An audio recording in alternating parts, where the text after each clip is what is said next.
How's it going, everybody? Welcome back to Mr.Merleb. In today's episode, I'm really excited because we're going to be going over one of my favorite sets of all time, Team Rocket, back in 2000. So it's already been 21 years since this set released, which is crazy to even think about. But luckily, I held on to my cards from when I was a kid, and so now today I get to share all of them with you. All right, starting off with Dark Alakazam. I think both of these cards do a really great job with the artwork. They look pretty much identical. You can kind of see the light a little bit better with the non-holo, and that's usually the case with most non-holos, is you can kind of see the details a bit more. But overall, I think the artwork is just gorgeous in this set. All right, up next is Dark Arbot. Fun fact on this card, actually I think it's on all of them, but if you look at the bottom, it says copyright 1999 to 23,000. Either they got a really good deal on copyright, or that was probably a typo. I'm pretty sure it's supposed to be copyright 2003. I really like these cards right here, but what do you guys think? Do you prefer the holo or the non-holo? All right, up next we have one of the big starter boys himself, Dark Blastoise. I think this is one of my absolute all-time favorite holos of the set. It is just an amazing pose. The colors are incredible. Even with the holo, you don't really lose it from the non-holo, because the non-holo has kind of, see all these blues and even greens in the background. When you look at the holo itself, it still maintains all of that. One of my favorite illustrators, Mitsuhiro Arita. Absolutely gorgeous card. I love it. And up next, if Dark Blastoise wasn't enough, we have Dark Charizard himself. This set does have Blastoise and Charizard, but unfortunately it did not have Venusaur. I always wish they had done that. I feel like that would have been such a sick card to have. Let's go ahead and compare the Japanese one. I always found that the Japanese one was a little brighter for some reason with the holo, because look, if you compare it to the English one is still gorgeous, has the same Cosmo foil pattern, but for some reason it doesn't shine as much, and I don't know why. Like, you can just see that side by side. The English one is very similar, but it's not as bright. Like the Japanese one is definitely brighter, and that's personally why I've always kind of preferred collecting the Japanese cards as well. And last but not least, let's look at the non-holo. The non-holo, like always, you can see a little more detail, kind of like a big boulder on the side over here. I'm not sure what that is, but really cool to see all three side by side. Makes me want to collect the Japanese set, honestly. And up next is another big hit in the set, Dark Dragonite. There is actually a fun fact about this card. There are actually 3 cards of Dark Dragonite. There's the holo, the non-holo, and there is a misprint that I do not have that I wish I had. It's extremely rare. It's a misprint of the holo, where at the bottom it says 5 out of 82, but there's no holo. For some reason it says 5 out of 82, but it looks like this. See how this one says 22 out of 82? There is just, for some reason, a factory defect where the Dark Dragonite was printed and it was supposed to be a holo, and for some reason it didn't have a holo.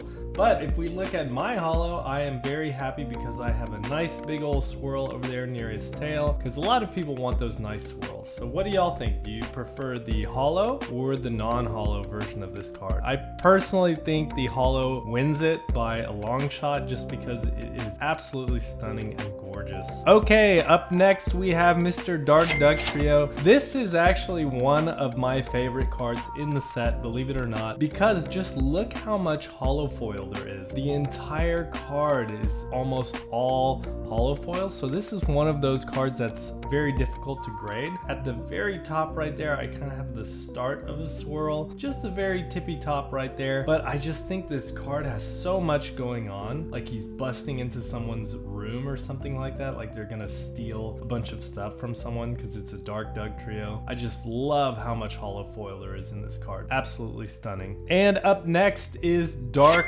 Golbat, and as you can see, Dark Golbat does not have a tongue in this illustration, but it used to have a tongue, and I forget when exactly they removed the tongue from Golbat, but I think this card would have been really cool if he had just like a giant tongue kind of coming out. It would have been really dynamic, and I really still think think that some of the modifications that they've done to the Pokemon throughout the years is kind of downgraded them, but it was probably a lot easier to animate. If I think about it, you know, the reasons why they would have maybe made those changes, just animating a big tongue is probably not the easiest to do all the time. In my opinion, this card is actually maybe a little bit better with the non-holo, just because it looks like it's coming out of like a tunnel. You can kind of see the environment a little bit better than with the holo one. But I mean, they did a pretty decent job. I feel like it's a little bit brighter with the non-holo one, but overall, I don't know. I feel like this one slightly takes the lead, barely comes out on top.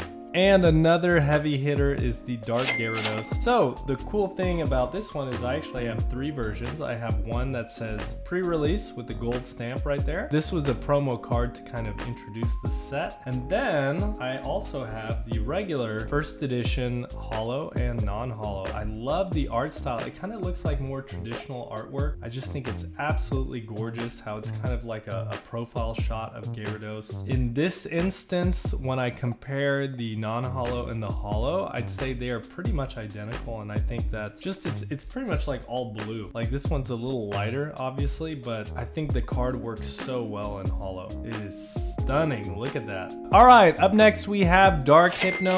I absolutely love this card just because look at all the detail that's in the background. You got the checkerboard, the eyes, the pendulum swinging back and forth. I mean, this card is perfect for Hypno. It's very hypnotic, you know, like when you tilt it back and forth to look at the holo foil. All the colors and everything going on with this card. I think this is probably one of the best Hypno cards ever made. Up next we have Dark Machamp. This is another one of my favorites. I think the pose again is incredible with this set. That's just nuts to me that these cards are 21 years old and they were doing such incredible quality artwork. I love this illustrator. I love the way he poses out the Pokemon. It's almost like the Machamp is in a spotlight on the non-holo one. I really like that. You can see the light coming from behind him. But regardless, I still think this card looks awesome in holo foil because it's almost like it's all silver or something like that. It's really, really cool. But what do you guys think?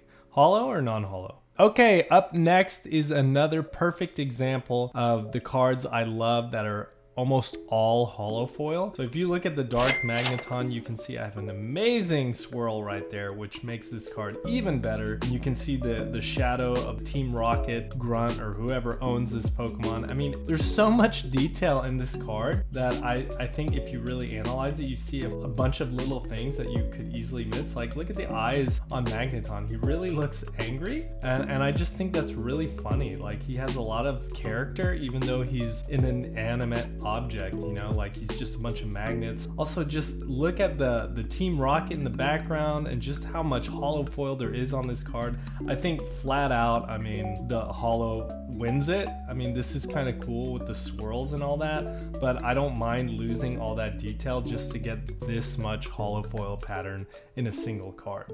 Up next, we have Mr. Dark Slowbro. I've always liked Dark Slowbro. I think it's kind of cool, like there's 2 Pokemon in one. And this is another example of where in the background there's kind of like a Team Rocket Grunt. I do prefer the artistic style of the Magneton. I think it portrays a little bit better actually with the non-holo. You can definitely see the Grunt a bit better, but there's not much else going on. So if there had been more of a background, I'd say maybe the non-holo wins it. But in this case, it's kind of cool because it's almost like it's ominous. In the background, you're not sure what's going on, and there's all that like dark green holo that just looks really, really pretty. All right, speaking of green, we have Dark Vileplume, the grass type Pokemon, and I think they did an incredible job in both non-holo and holo on these cards, just because look at the pattern. You have the red, the yellow, the black, all the contrast is just absolutely gorgeous. And in the holo version of this card, it really stands out, and it still kept all the detail detail of the background, and I think because of that, this one definitely wins in terms of holo foil pattern. It is a stunning card, and it is really bright and colorful, and I absolutely love it. And up next, we have Dark Weezing. So unlike all the other Pokemon that were really small and the whole card is holo foil, this kind of took the opposite approach where the entire card seems to be the Pokemon itself. You can barely tell that this is a holo card. I'm gonna try to put it up to the camera so you can see. There's a little bit of holo, all around the Pokemon, but it is very difficult to see. So overall, I would say that the non-holo wins it, just because, I mean, it's a dark background and there's not much you can tell with the holo. I mean, it's nice that it's an actual holo, but it's one of those where you have to take kind of like a double take to even notice that it's a holo. So, I mean, I really think the non-holo wins this one out because of that. And here we go. Here's a perfect example of the exact same thing. The card itself, I think, is a lot cooler just because of these iconic characters, Jessie, James, and Meowth from Team Rocket. I think they represent Team Rocket better than anyone else, even better than Giovanni, the leader. But again, if you zoom in, you can see it is a holo card, but it is barely a holo card, because even in the non-holo, I mean, it pretty much looks the exact same. But that being said, I think just because it's Jessie, James, and Meowth, like, I love those characters so much, and I think that the holo foil wins this one out just because it makes it just a tiny bit more special. And here we have another trainer for Team Rocket. We have Rocket Sneak Attack. I do think that this one has a bit more holographic foil pattern on it, and because of that, I think this one definitely wins it. I think it's actually a gorgeous card. Just look how she's holding that Ultra Ball right there. Really cool. I love the red hair. With the non-holo pattern, it almost looks like a camo pattern in the background, so I don't know. I don't think it's as special because you can still see it on the holo. I really like this character, and I really think it's a pretty card for a trainer card. Okay, up next, this is an energy card that I think is one of the prettiest energy cards of all time, because when you look at the holo pattern, it is basically like a black rainbow, and I have never seen any other card do this. I think it's absolutely stunning. It has a rainbow, as you can see, in the middle. It has all the colors around the circle as well, and so adding that holo foil pattern on top of this really just did this card incredible justice. This is one of those cards where,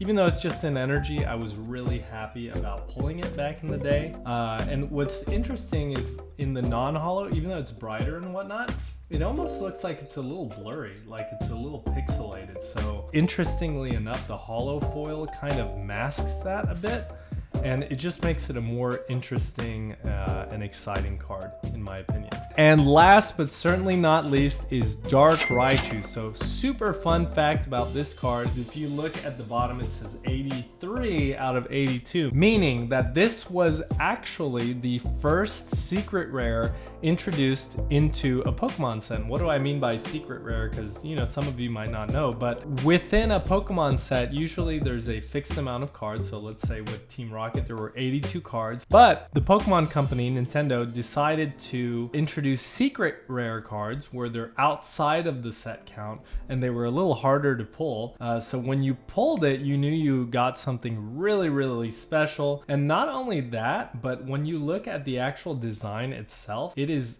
stunning, honestly. Like the red, the yellow, I mean, the pose itself. Again, this is my favorite illustrator. If you look down at the bottom, Mitsuhiro Arita, I mean, every single card that he designed in this set is absolutely stunning. The dynamic pose of each card was beautiful, and I think that's why the Team Rocket card set goes down as one of the best card sets, in my opinion, of all time. Alright everybody, thank you so much for watching my video today. I really hope you enjoyed it. If you did, please leave a thumbs up, subscribe to the channel, as that really helps me grow. Thank you so much for watching, and as always, peace.